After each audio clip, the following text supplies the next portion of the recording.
Please listen to the conceptual content of the poem Dust of Snow, written by Robert Frost. Please listen attentively. The poetry of Robert Frost is usually associated with the landscape of the place that was his home for the longest time, that is, New England. In Dust of Snow, and the landscape of New England is beautifully portrayed by the poet, and it is an important element of the poem as a whole. Winters in England are harsh. Because there are adequate heating facilities indoors, one prefers to stay at home rather than go outside in the extreme cold weather conditions. However, there sometimes arise unavoidable circumstances in which one must go out no matter how unwilling one is to do so. Perhaps the poet was having such a day when he had composed this poem. As he tells us in the poem, he had not been looking forward to that day, and the day was not turning out any better than he had expected either. He had thought to himself that the day would in fact be going to west. Perhaps the region was very heavily snowed in that day, and the poet was unable to do the work he had set out to do.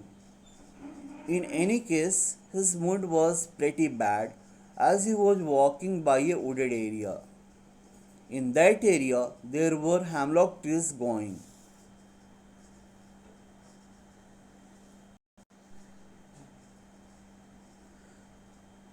Hemlock is the name of the poison that had been used to kill the eminent scholar known as Socrates.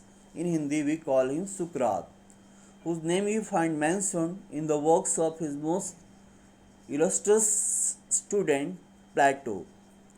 Hence, the hemlock tree is generally considered to be an ill omen as it is a symbol for death. The sight of the hemlock trees could not have cheered the poet up on its own. Perhaps he didn't even want to walk by the hemlock trees. However, this all changed with the actions of a crow. This crow had been flying around and suddenly it decided to alight on a branch of one of the hemlock trees. Because of this sudden motion, the snowflakes that had been amassed, that that is, have been gathered or amassed on the branches of the hemlock tree, rained down on the poet. The snowflakes were light and also a pleasant sight for sore eyes. Hence, their fall did not hurt the poet.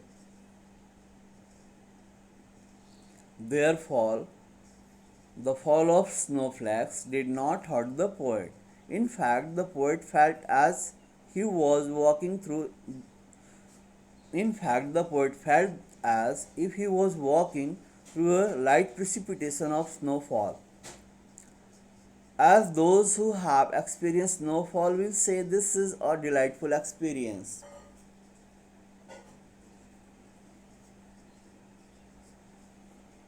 It was so for the poet as well as it was so for the poet as well. Immediately his bad mood was uplifted. He was filled with joy and a sense of thankfulness that he was alive to see such beautiful things in this world. Frost's greatness lies in the fact that he is able to effectively convey to us readers how such a simple thing as the falling of snowflakes from atop a tree can have a rejuvenating effect on the mind of a man. His depiction of this experience is very convincing and it also fills readers with a sense of tranquility.